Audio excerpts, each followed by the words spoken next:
श्री गौर भगवान अरिष्ट गांव में श्री श्री राधा कुंड का प्रकाश कर मानसरोवर पर पधारे। सारे ब्रज में धूम मच गई। अरिष्ट गांव में श्री राधा कुंड प्रकट हुआ है। लाखों लोगों ने आकर श्री कुंड में स्नान कर अपने को कृतार्थ किया।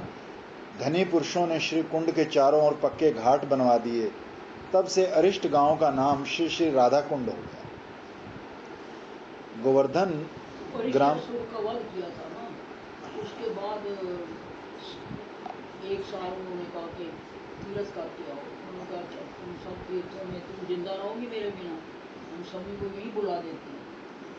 हमने देखा राधा कुंड का प्रागट बहुत बढ़िया हर को भी आता था।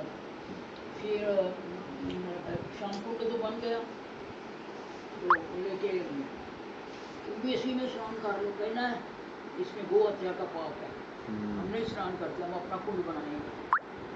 फिर सखी मंदिर में ना छोटे छोटे घर से लेके पानी डालने आते हैं, तो ठाकुर जी सब तीर्थों को बोलते हैं अरे ये बेचारी कहाँ तक डालेंगे, तुम सब प्रकट हो जाए। तो सारे कुंड प्रकट हो, बहुत बढ़िया लीला दिखाता है। गोवर्धन ग्राम में विख्यात श्री हरिदेव जी के मंदिर में जाकर श्री गौर सुंदर ने प्रेम आनंद में मग्न होकर बहुत देर तक जगह भी है जहाँ ठाकुर जी महाप्रभु बुलाए थे, वो भी जगह है। नृत्य कीर्तन किया। गोवर्धनवासी श्री गौर हरि का अनूप रूप और अद्भुत प्रेम नृत्य देखकर आश्चर्य में रह गए और आपके पीछे पीछे हो लिए। श्री हरिदेव जी के सेवकों ने श्री गौर सुंदर को माला चंदन से विभूषित किया। वहां से कीर्तन करते हुए श्री गिरिराज की परिक्रमा लगाते लगाते श्री गौरांग देव ने ब्रह्म कुंड पर पहुंचकर स्नान किया और उस दिन वहीं भिक्षा की। श्री गोवर्धन पर्वत पर अन्नकूट नामक गांव में श्री गोपाल देव का मंदिर है। गिरिराज पर चढ़कर श्री भगवान के दर्शन करने होते हैं। रात्रि में श्री गौर सुंदर ने विचार किया, श्री गोवर्धन पर तो मैं चढ़ने का हूं नहीं, तो फिर श्री गोपाल जी के दर्शन कैसे मिलेंगे। श्री गौर सुंदर इस प्रकार मन ही मन चिंता कर रहे थे। उसी समय अंतर्यामी श्री गोपाल देव ने एक अपूर्व लीला की। अन्नकूट गांव में बहुत से राजपूत रहते थे। उसी दिन रात्रि में एक पुरुष आकर कहने लगा कि भाइयों, तुम्हारे गांव को लूटने के लिए बादशाह की सेना आ रही है। आज रात यहाँ से भाग जाओ और गोपाल जी को भी यहाँ से ले जाओ। तो यवन राज के भय से सब लोग गोपाल जी को लेकर भागे। गिरिराज जी की तलहटी में गांठुली गांव में एक ब्राह्मण के घर ले जाकर श्री गोपाल देव को स्थापन किया। श्रीमन महाप्रभु प्रातः मानसरोवर और गोविंद कुंड में स्नान करके गिरिराज जी की परिक्रमा करते हुए गांठुली ग्राम में पहुंचे और वहां जाकर गोपाल जी के दर्शन करके परम आनंद सहित बहुत देर तक नृत्य किया। फिर श्री बाल गोपाल की अनुपम छवि पर मुग्ध होकर एक श्लोक पढ़ा कि जिसने गोवर्धन पर्वत को गेंद की तुल्य ऊंचे उठाया, कमल नेत्र श्री कृष्ण की वही वाम भुजा सब भक्तों की रक्षा कर। श्रीमन महाप्रभु ने गांठुली ग्राम में 3 दिन ठहरकर गोपाल जी का मन भर कर दर्शन किया। चौथे दिन गोपाल जी गिरिराज जी के ऊपर फिर अपने मंदिर में चले गए। गोपाल देव जी ने ये लीला श्री गौर सुंदर को दर्शन देने के लिए ही की थी। श्री गौर भगवान इच्छा में स्वतंत्र ईश्वर हैं। इस प्रकार उन्होंने अपनी इच्छा आप ही पूर्ण की। श्री रूप सनातन को भी बाल गोपाल ने इसी प्रकार दर्शन दिया। श्री भगवान भावग्राही हैं। जैसे भक्तों का भाव देते हैं उसी के अनुसार लीला करके भक्तों के मन को आनंद प्रदान करते हैं। कभी गोवर्धन के ऊपर चले जाते हैं, कभी कुंजों में आकर विहार करने लगते हैं। महाप्रभु गोवर्धन से काम्यवन पधारे। यहाँ श्री कृष्णचंद्र की लीला स्थली का दर्शन करके प्रेमानंद में नृत्य करते करते नंदीश्वर पहुंचे। वहां पावन सरोवर में स्नान करके श्री गौर हरि ने गांव वाले से पूछा, क्या पर्वत पर यहाँ कोई देव मूर्ति है? तो ब्रजवासी लोगों ने कहा, हाँ महाराज, इस नंदीश्वर पर्वत के ऊपर गुफा में एक सुंदर बाल गोपाल जी की श्री मूर्ति है, जिसके दाएं बाएं हृष्ट पुष्ट माता पिता हैं और बीच में त्रिभंगी छवि से खड़े हैं। प्रेम मूर्ति श्री गौर सुंदर ने समझ लिया कि यहाँ नंद यशोदा के मध्य में श्री कृष्णचंद्र विराजमान। प्रेम आवेश में आपने पर्वत पर चढ़कर तीनों श्री मूर्तियों के दर्शन करके बहुत देर तक नृत्य किया। नंद यशोदा के चरण वंदन कर बड़े प्रेम से बाल गोपाल के सर्वांग का स्पर्श किया और सारा दिन वहीं आनंद लेते रहे। नंदीश्वर से श्रीमन महाप्रभु खादरवन पधारे। यहाँ श्री बलराम जी की लीला स्थली का दर्शन करके लक्ष्मी देवी जी का दर्शन किया। वहां से खेला तीर्थ का दर्शन करते हुए श्री गौरांग देव भांडेरवन पधारे। यहाँ से श्री यमुना पार होकर भद्रवन, श्रीवन, लोहवन में घूमते हुए महावन में आए। यह महावन गोकुल के पास है। यहाँ आकर श्री गौर हरि प्रेम में विहल हो गए। हमने महावन में भिक्षा करी, उसने एकादशी थी, द्वादशी थी। भाटी वाला बोला क्या करेंगे अब? मैंने कहा चलो किसी के घर चले चलते हैं, बोलना कोई रोटी देगा। तो गए थे, एक भाई रोटियाँ बना रहे चूल्हे के ऊपर और साथ में कुछ कटोरे पतीले में कुछ, तो उसने अपने आप ही चला भिक्षा करेंगे। तो अब जा रहा है उड़द और चने की दाल और रोटी, इसके घर बैठ के खाइए चूल्हे के पास द्वादशी के। आप जब ऐसे बताते हो ना कि भिक्षा की, तो मतलब मेरी पिक्चर ना वहाँ घूमती है कि इतने बड़े डॉक्टर होकर भी ये व्यक्ति काम कर सकता है। मतलब वो डांट देती है। एक ने तो मुझे डांट दिया, सवेरे सवेरे आ गई है भिक्षा दे माँ। अभी तो मैंने मक्खन भी नहीं निकाला, मतलब कोई बात नहीं। मैं चुपचाप बांधे निकली। फिर तो मालूम नहीं क्या हुआ, 2-4 कदम में गई, ए लाली इधर आ जा। मैं क्या उसको क्या हो गया, इधर होगी भाषा हुआ बड़ी वो होती है। मैं क्या बात, अरे तो मक्खन समेत ही ले जा, मक्खन क्यों खा ली हो? और छाछ बाबा को दे देना जो बीमार है। बाटी वाले को डायरिया हो गया ना, तो मैं धीरे धीरे छाछ मांगने गई। इतनी बड़ी दीनता है कि व्यक्ति किस कष्ट हमारा तो हम झारखंड को डॉक्टर था, वो आश्रम में खत्म हो गया। हम रास्ते में बैठते, बोतलें धो रहे होते, ढेर बोतलें लेके जाते, खांसी की, पेट की, दर्द की, क्योंकि वहाँ पर थोड़ी टाइम है भरने का। वहाँ तो वो अपनी पुरानी बोतल डाल देते, नहीं वहाँ ले जाते, तो ढेर बोतलें हो जाती। हम जब बैठ के धोते होते तो एक हमारी से इतनी चढ़ थी भाई पुरानी बाबा की, तो कहती है मुझे समझ नहीं आती कितना बड़ा सर्जन हो गया तो बोतलें धोने में कितना आनंद आता है। ऐसे ही आनंद मैं क्या हमारे लिए सर्जरी है, यही सर्जरी है। मैंने हमारे यहाँ सुबह कुछ है नहीं तो भी हम नहीं जाते। देखो जब भगवान सब जगह दिखते हैं तो सब काम में आनंद आता है, ऐसी बात नहीं, कुछ भी करा लो। इसलिए तो हमारे मोदी जी ने तो आज्ञा की, पहले 2 महीने सारे आश्रम की लैट्रिन ये ग्रुप नहीं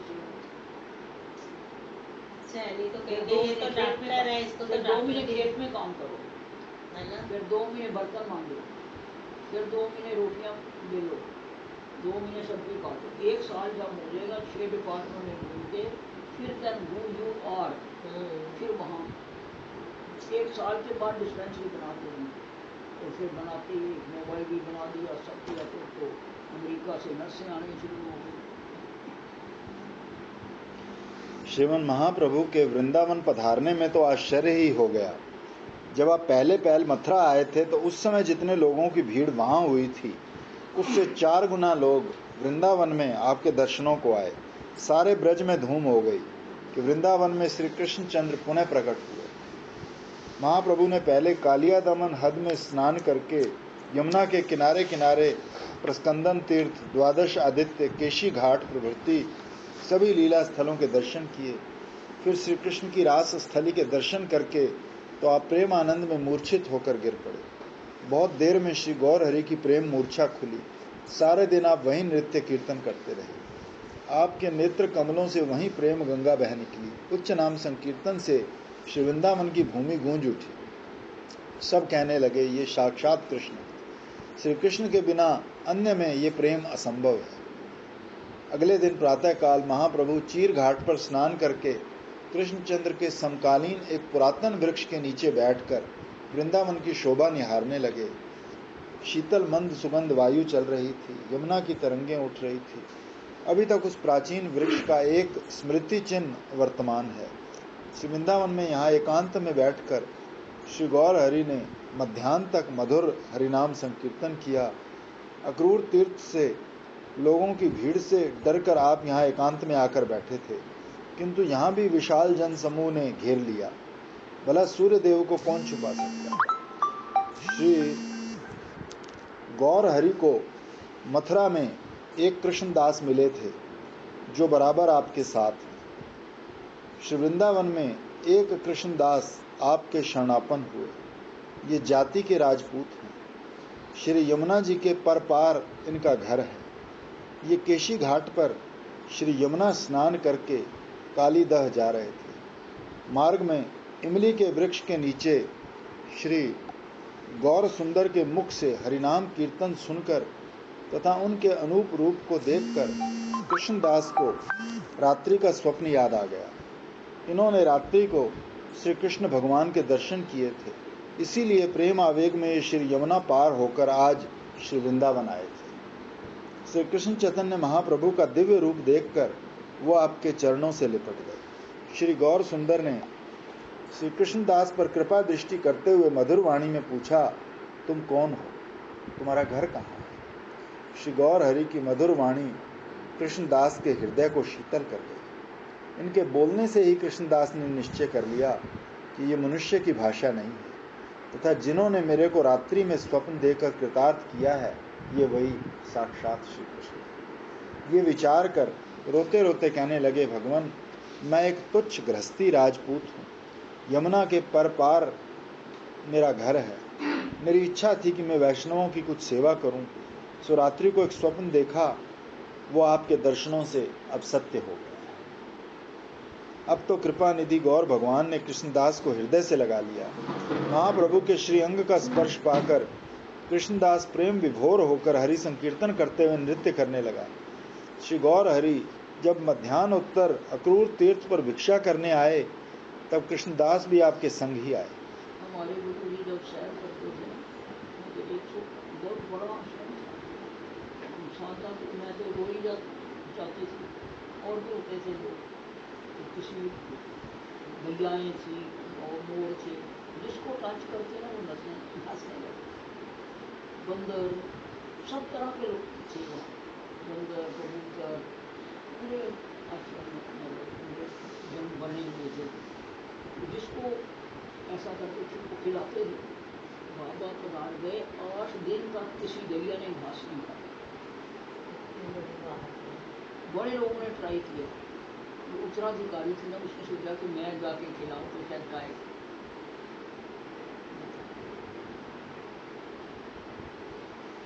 श्री गौर हरि जब मध्याह्न उत्तर अक्रूर तीर्थ पर भिक्षा करने आए तो कृष्णदास भी आपके संग हो गए। कृष्णदास उसके बाद लौटकर घर नहीं गए। स्त्री पुत्र गृह परिवार सब छोड़कर गौर हरि के संग उनका जल पात्र लेकर चलने लगे। उनको वैष्णव दास होने की जो चिर अभिलाषा थी, भक्त वत्सल श्री गौर भगवान ने उसे पूर्ण किया। श्री वृंदावन में आकर श्री गौर सुंदर ने अब तक 2 कृष्णदास तो मिल चुके थे, अब तीसरे कृष्णदास की कथा सुन। ये बड़ी अद्भुत कथा है। श्री गौर भगवान ने अनंत भक्त अनंत स्थानों में अनंत रूपों में रहते हैं। जिस देश ग्राम में गौर भक्त रहते हैं, वो उस देश ग्राम को हरिनाम संकीर्तन से पवित्र कर देते हैं। एक एक गौर भक्त एक एक ध्रुव प्रहलाद के समान। यहाँ पर जब उत्सव किया था तो पत्थर उधर से क्या समझ ये जो राधा माधव है ना, इनका उत्सव हुआ था। जब ये शायद कुटिया से इस घर में आए, जब आए थे तो महाराज जी ने उत्सव किया, आए हैं तो कहते हैं कि पत्थर समेत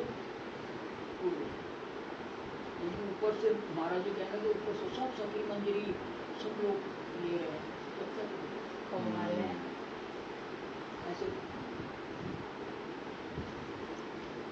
तीसरे कृष्णदास पंजाब प्रदेश के लाहौर के रहने वाले थे। इनका नाम गुंजामाली था।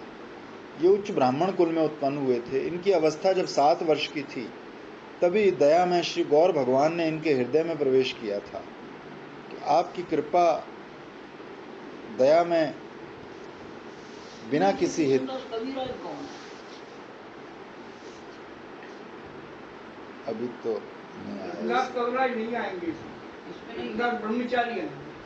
कृष्णदास ब्रह्मचारी जो सनातन गोस्वामी के उत्तराधिकारी बने। कहाँ लाहौर और कहाँ नदिया शांतिपुर। इससे पहले कभी इस बालक ने गौर सुंदर के दर्शन नहीं किए थे, तो क्या श्री गौर हरि का नाम तक भी नहीं सुना था। एक दिन रात्रि में सोते सोते स्वप्न देखा था जिसमें एक सुंदर गौर वर्ण के सुकुमार सुमधुर शब्दों में मुस्कुराते हुए कह रहे थे कि मैं नदिया अवतार श्री गौरांग हूँ, तेरे ऊपर कृपा करने को ही आया हूँ।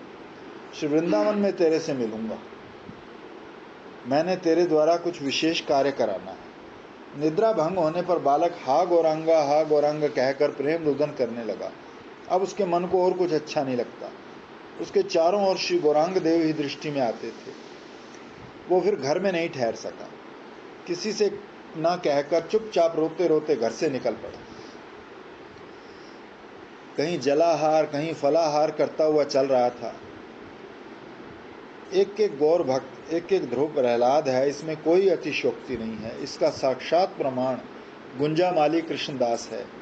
बालक ध्रुव जिस प्रकार प्रेम आवेश में हे पद्म पलाश लोचन दीन बंधु हरे आप कहाँ हो, एक बार दर्शन दो कहते हुए वन में श्रीमन नारायण की खोज में दौड़ते थे, बालक कृष्णदास भी उसी भाव से उसी उद्देश्य को लेकर वृंदावन के मार्ग में दौड़ पड़े। इनको भी ध्रुव की पदवी ना दें तो फिर किसको दें। इस प्रकार मार्ग में अनेक कष्ट सहन करते बहुत दिनों में लाहौर से चलकर ये बालक वृंदावन पहुंचा।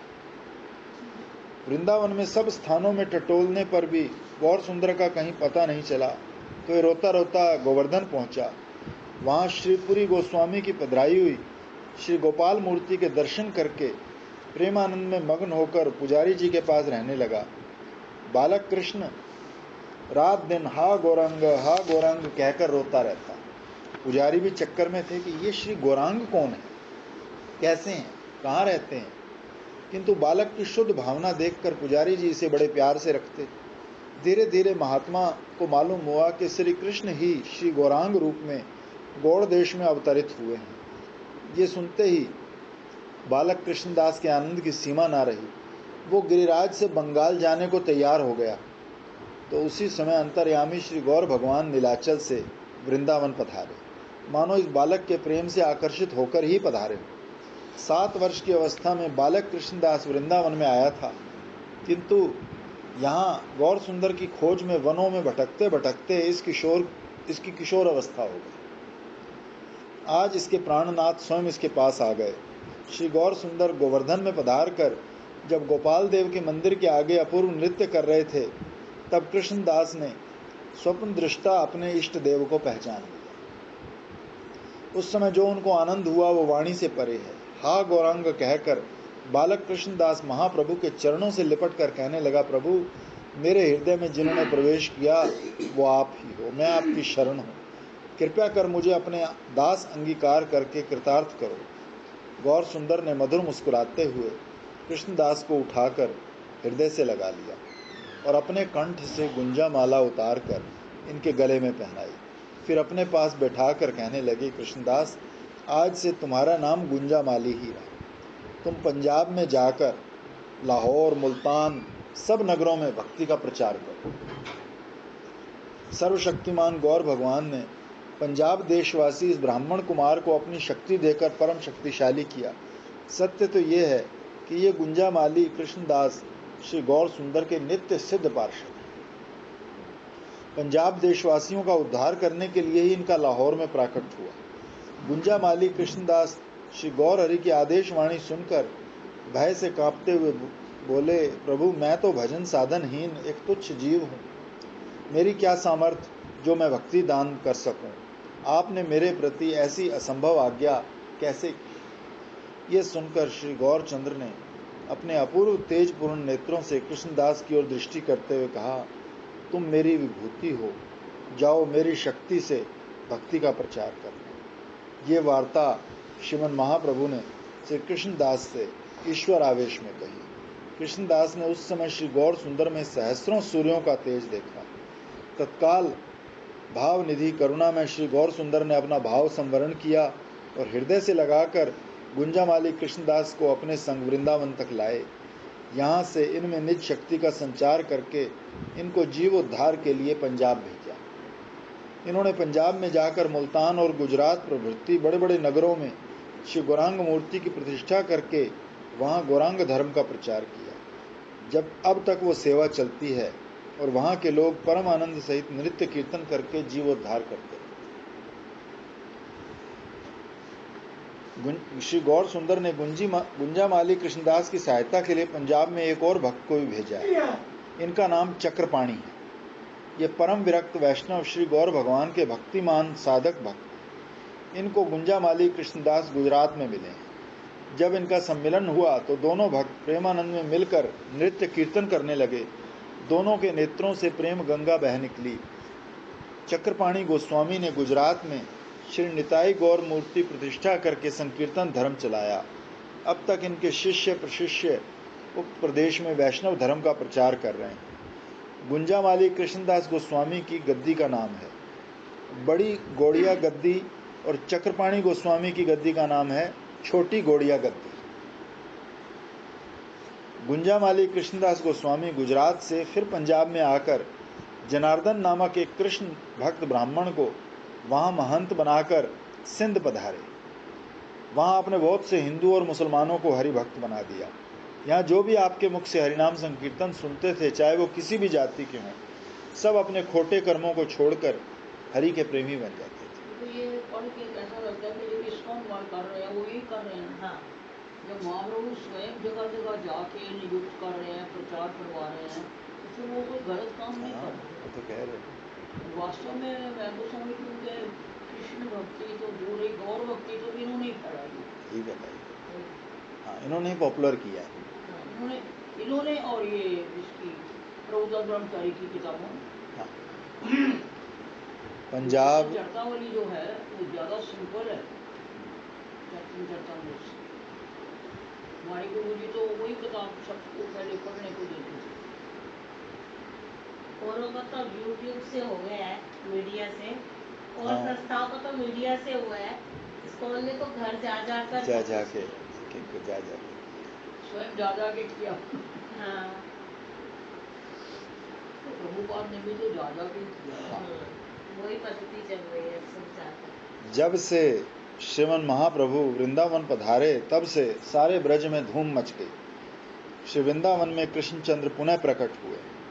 ये सुनकर जहां तहां से लोगों के दल नवद्वीप चंद्र के दर्शनों के लिए आने लगे। एक दिन प्रातःकाल मथुरा की ओर से बहुत से लोगों ने आकर गौर सुंदर के चरणों में दंडवत किया। गौर सुंदर ने सबको मुस्कुराकर पूछा, तुम कहाँ से आए हो और इतने जन यहाँ क्यों एकत्रित हुए? लोगों ने उत्कंठा पूर्वक उत्तर दिया, महाराज, हमने सुना है कि काली दह में कृष्णचंद्र प्रकट होकर कालिया नाग के मस्तक पर नृत्य कर रहे हैं।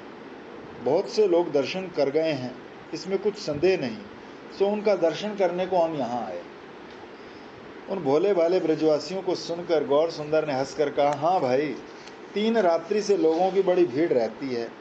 यहाँ भी सब लोग आकर कहते हैं कि हम कृष्ण का साक्षात दर्शन करके आ रहे हैं। ये कहकर गौरचंद्र फिर हंस दिए। उनके हंसने का भाव ये था कि भगवान कृष्णचंद्र साक्षात दर्शन तो यहाँ दे रहे हैं, वहाँ तो उनका झूठा भ्रम है, परंतु सो जानहि जहीं देई जनाई। तो कथा सुनकर वहाँ जाने को वो चाहे तो पहचान सकते हैं। बलभद्र भट्टाचार्य भी लोगों के मुख से श्री कृष्ण दर्शन की कथा सुनकर वहां जाने को तैयार हो गया और गौर हरि से बोला, प्रभु आपकी आज्ञा हो तो मैं भी दर्शन कराऊं। श्री गौरचंद्र भट्टाचार्य की पीठ पर एक चपेटा मारकर बोले, तुम भी पंडित होकर मूर्खों का संग मिलकर मूर्ख हो गए हो। भला विचारो तो सही, इस कली काल में श्री कृष्ण चंद्र का साक्षात दर्शन कैसे हो सकता है? चुप करके घर में बैठो, कल फिर देखना। इससे भट्टाचार्य बड़े लज्जित हुए, उनका फिर कुछ कहने का साहस नहीं हुआ। अगले दिन प्रातःकाल फिर बड़े बड़े समझदार लोग आए। श्री गौर हरि ने उनसे पूछा, कहो भाई, कराए दर्शन? उन्होंने नम्रतापूर्वक उत्तर दिया, महाराज वहां तो धोखा हो गया। रात्रि में कालीदा में एक मल्लाह अपनी नौका में मशाल चास कर मच्छी मार रहा था और लोगों ने दूर से देखकर उसे श्री कृष्ण मान लिया। अंधकार में नौका तो कालिया नाग जैसी लगती थी और दीपक उसके फन का रतन भान होता था। मल्ला मूढ़ लोगों को कृष्ण भासने लगा। तो प्रभु, ये जो हल्ला मचा कि वृंदावन में कृष्णचंद्र पुनः प्रकट हो गए हैं, सो ये बात असत्य नहीं है। वहां तो लोगों को श्री कृष्ण का केवल भ्रम था, पर आप यहाँ साक्षात श्री कृष्णचंद्र ही विराजमान हो, इसमें संदेह नहीं। आपके दर्शन करके हम सबका जन्म सफल हुआ। ये सुनकर कलि प्रच्छन्न अवतार श्री गौरांग शिक्षा देने के लिए अपने कानों में उंगली देकर कहने लगे, विष्णु विष्णु, ऐसा मत कहना। जीव को ईश्वर के बराबर बताना महापाप है। भला कहाँ षड ऐश्वर्य पूर्ण मायाधीश स्वयं भगवान श्री कृष्ण, और कहाँ मायाबद्ध ये तुच्छ जीव। जो मूर्ख जीव को ईश्वर के तुल्य बताता है वो बड़ा अन्याय करता है। महाप्रभु की कृपा से उन सब ज्ञानवान भक्तिमान लोगों के मन में दृढ़ निश्चय हुआ कि गौरचंद्र ही साक्षात कृष्णचंद्र हैं, अतः वो सहज भुलाव में आने वाले नहीं थे। गौर हरि की वार्ता सुनकर रोते रोते बोले, भगवान, ये तो सत्य है कि जीव ईश्वर के समान नहीं हो सकता, परंतु आप तो साक्षात कृष्ण हैं। अपना श्याम रूप आपने पीतांबर में ढक रखा है, इसलिए सबको आप श्री गौरांग रूप में भासते हैं। जैसे वस्त्र में बांध लेने से कस्तूरी की गंध नहीं सूख सकती, ऐसे ही ईश्वर के स्वरूप को कोई नहीं छुपा सकता। आपके दर्शन मात्र से जगत कृष्ण प्रेम में मग्न हो रहा है। भगवान, स्त्री, बालक, वृद्ध, युवा, चंडाल, यवन, जो भी आपका एक बार दर्शन करता है वो कृष्ण नाम लेकर प्रेम में मतवाला होकर नृत्य करने लगता है। आपके प्रेम का आचार्य होकर जगत का उद्धार करता बन जाता है। प्रभु, दर्शन होना ये तो आपकी परम दया का फल है। दर्शनों के बिना भी जो आपका नाम श्रद्धा से सुनता है वो कृष्ण प्रेम में मतवाला होकर तरन तारण हो जाता है। हे पतित पावन, जो आपका नाम, है ना दीदी, हमने देख ही लिया वो तो, जो आपका नाम लेता है तरन तारण हो, हमने देख ही लिया दीदी को कैसे। जो क्या मेरे तो से सब चीज उधर जाती है ना, मुझे आजकल कोई सुनता है ना देखता है। दीदी, जब एक ही चीज देखनी है और एक ही चीज सुननी है तो बाकी चीजें क्यों दिखें और क्यों सुने? मतलब कि जितनी मिनिमम व्यवहार में जितनी शब्द होते हैं उतने तभी आपको वही नजर आता है हमेशा, और सुनाई भी सिर्फ कीर्तन ही देता है। भगवान आपकी वाणी सत्य करे। नहीं है दीदी, क्यों नहीं, क्यों नहीं, स्पष्ट नजर आता है ऐसी बात। भाव में चले जाएं, स्पष्ट है। आपके सहारा में, आपकी छाया में शायद हमारा भी कुछ, क्योंकि योग्यता तो कहीं भी है तो नहीं। योग्यता तो देने वाला वही है, ना हमारे में है ना आप में है। वो जिसको देवे सो, अभी पड़ा ना, सो जाने जिस आप जनाए। बस यही मैं कल इसकी माँ को समझा रही थी। मैंने तो कोई साथ जाने वाला नहीं है, आपके देखते देखते कितने चले गए और सब चले जाएंगे। लेकिन इन लोगों के पीछे रोना बंद करो, हंसो। समझ लो एक जाल छूटा, एक जाल से छूटे और धीरे धीरे हो जाएगा, वृंदावन हो जाएगा। एक दिन श्री गौर हरि यमुना तट पर अक्रूर घाट पर बैठे श्री यमुना महारानी की शोभा निहार रहे थे। मन ही मन विचार रहे थे, अहो, ये वही घाट है जहां श्री कृष्ण चंद्र ने ब्रजवासियों को वैकुंठ का दर्शन कराया। इसी भाव में विभावित हुए श्री यमुना जी के वेग में कूद गए और बहुत देर तक जल के भीतर रहे। आपके साथ कृष्णदास थे, बलभद्र भट्टाचार्य कुछ दूर थे। तो कृष्णदास ने जोर से चिल्लाकर रोते हुए भट्टाचार्य को पुकारा। भट्टाचार्य श्री हरि गौर हरि को ना देखकर मृत प्राय हो गए। फिर जहां महाप्रभु कूदे थे, आप भी वहीं कूद गए। बड़ी देर में यमुना जी के जल में इनको श्री गौर सुंदर मिले। जैसे तैसे करके श्री गौर हरि को तट पर लाए। श्री गौर सुंदर उस समय भी प्रेम आनंद में विभोर थे, कुछ भी बाह्य ज्ञान नहीं था।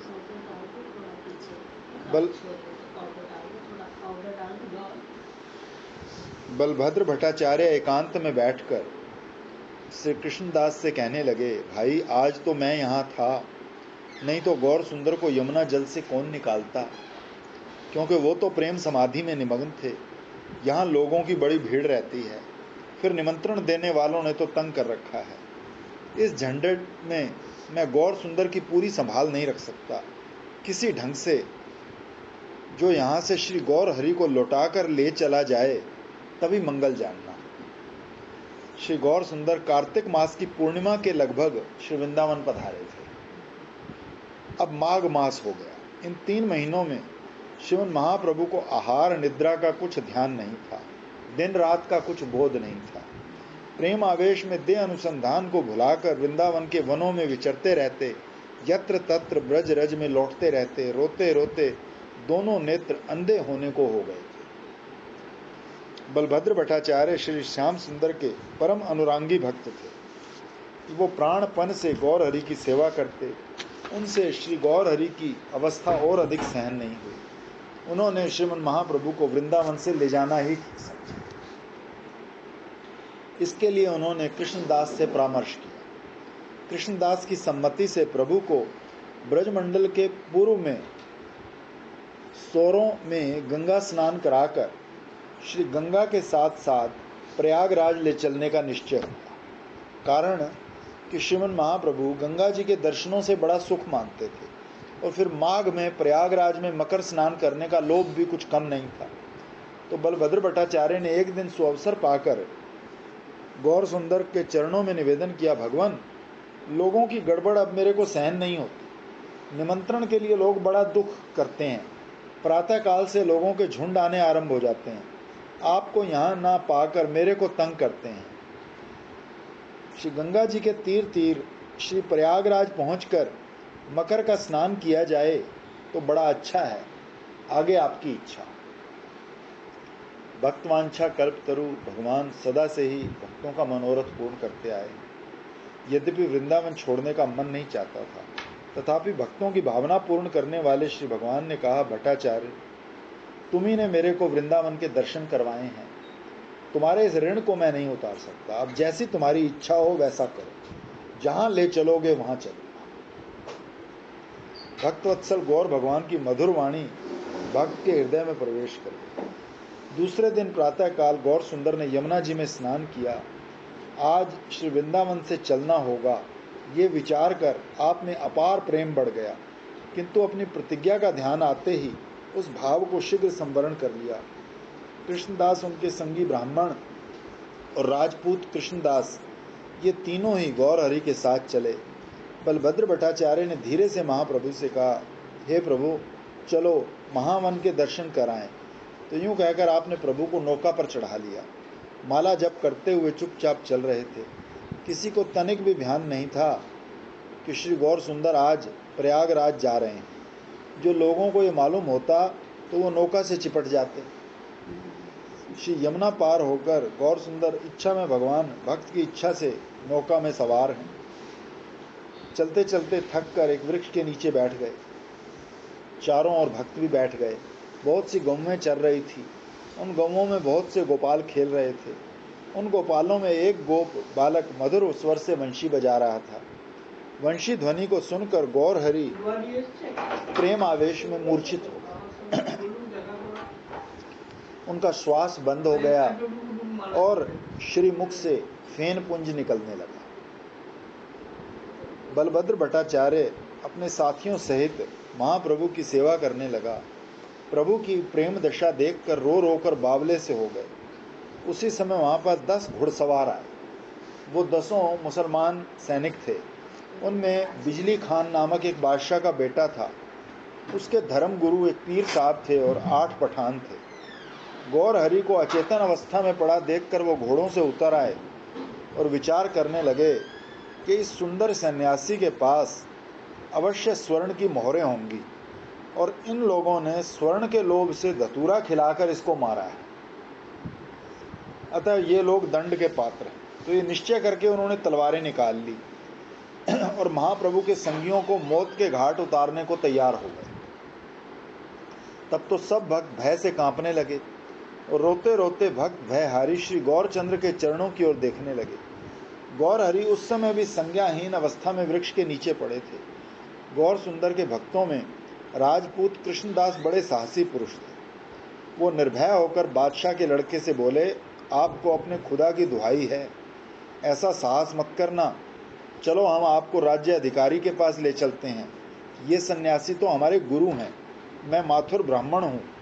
बादशाह के यहाँ हमारी जाति के सैकड़ों लोग अधिकारी हैं।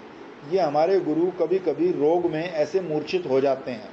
देखो ये अभी जागते हैं। जब तक ये जागें तब तक बेशक हमें बांध कर रखो, फिर इनसे पूछकर बेशक मार डालो। राजपूत कृष्णदास के इतना कहने पर भी वो यवन बोले, आप हमें क्या समझते हो? हम सामान्य लोग नहीं हैं। ये ग्राम जो सामने दिखाई देता है, यहाँ 200 सिपाही और 100 घुड़सवार रहते हैं जो हमारे नौकर हैं। यदि मैं पुकारूंगा तो वो सब आ जाएंगे, तुम्हारे घोड़े छीनकर तुमको मार डालेंगे। हम डाकू नहीं हैं, तुम डाकू हो जो तीर्थवासियों को लूटना चाहते हो। तो कृष्णदास के क्रोध युक्त वचन काम कर गए।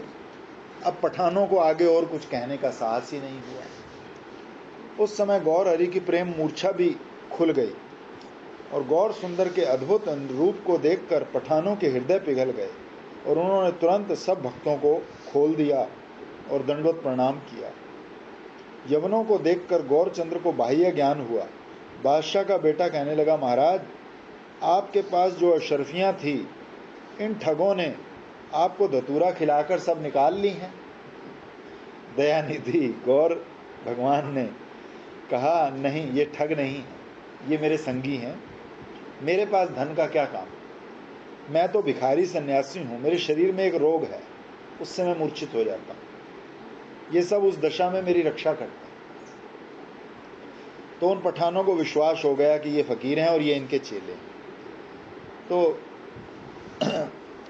करुणामय गौर भगवान ने उनके सिद्धांत को उन्हीं के धर्मशास्त्र की युक्तियों से खंडन करके उनको उपदेश किया। और पीर साहब गौर सुंदर के उपदेशामृत पान से अपने को कृतार्थ मानते हुए हाथ जोड़कर बोले, स्वामी जो आप कहते हो सब सत्य है। शास्त्र में निर्गुण ब्रह्म की उपासना भी लिखी है, परंतु शरीरधारी से निर्गुण की उपासना नहीं बन सकती। ये तो सगुण ब्रह्म ही उपासना कर सकता है। सो सगुण ब्रह्म साक्षात तो आप ही हैं। हे भगवान मेरे ऊपर कृपा करो, मैं तुच्छ अयोग्य हूँ। मैंने अनेक यवन शास्त्रों का अध्ययन किया, किंतु साध्य साधन का आज तक निर्णय नहीं कर सका। आपके दर्शन मात्र से मेरी जिह्वा से स्वतः कृष्ण नाम उच्चारण हो रहा है। मैं अपने को बड़ा ज्ञानी मानता था, आज मेरे ज्ञान का अभिमान चूर चूर हो गया और चरणों में गिर गया। श्री भगवान ने पीर साहब को उठाकर कहा, उठो, तुमने जो कृष्ण नाम लिया है उसके प्रभाव से तुम्हारे कोटि जन्म के पाप कट गए और तुम पवित्र हो। धन्य श्री गौर भगवान को, जिन्होंने पल भर में 10 पठानों को वैष्णव बना दिया। ये श्री भगवान का चमत्कार। जो क्षण भर पहले गो ब्राह्मणों के परम द्रोही थे, वो अब उनके परम भक्त बन गए। उनका नाम वैरागी पठान हो गए। वो वैरागी पठान सब तीर्थों में गौर सुंदर की पवित्र कीर्ति का गान करते हुए घूमने लगे। यहाँ से श्रीमन महाप्रभु ने सोरों क्षेत्र में आकर गंगा स्नान किया। कोई को कहते हैं कि श्री गौर हरि कुरुक्षेत्र होकर प्रयागराज गए, तो कुरुक्षेत्र में भद्रकाली के मंदिर के पास श्री गौर विग्रह अब तक विद्यमान है। श्री गौर हरि ने यहाँ से कृष्णदास और राजपूत भक्तों को लौटाना चाहा। तब वो गौरचंद्र के चरणों से लिपट कर बोले, भगवान प्रयागराज तक हम दोनों आपके संग चलेंगे। नहीं तो आपके चरणों का संग और कहाँ मिलेगा। तो ये मलेच्छ देश है, मार्ग में उत्पात का भी भय है। बलभद्र भट्टाचार्य गौड़ देश के हैं, इनको यहाँ की भाषा भी नहीं आती, तो हम रास्ते में आपकी रक्षा करते हुए चले। भक्तवांछा कल्पतरु प्रभु ने मुस्कुराकर उनको भी संग ले लिया। यहाँ से प्रयागराज तक जिस ग्राम नगर में गौरचंद्र पधारे, सब लोग कृष्ण भक्त हो गए।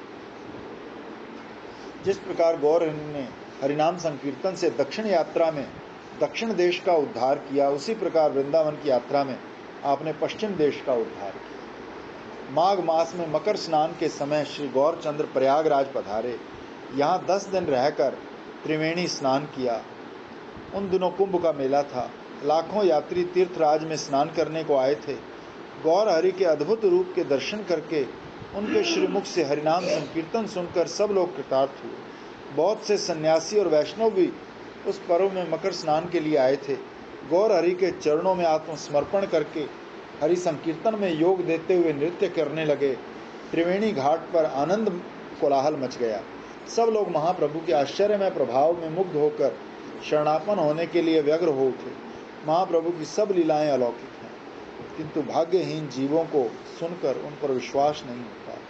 श्री कृष्णदास कविराज गोस्वामी का कथन है, आद्योपांत श्री चैतन्य लीला अलौकिक जानना और श्रद्धा सहित सब लीलाओं को सत्य मानना।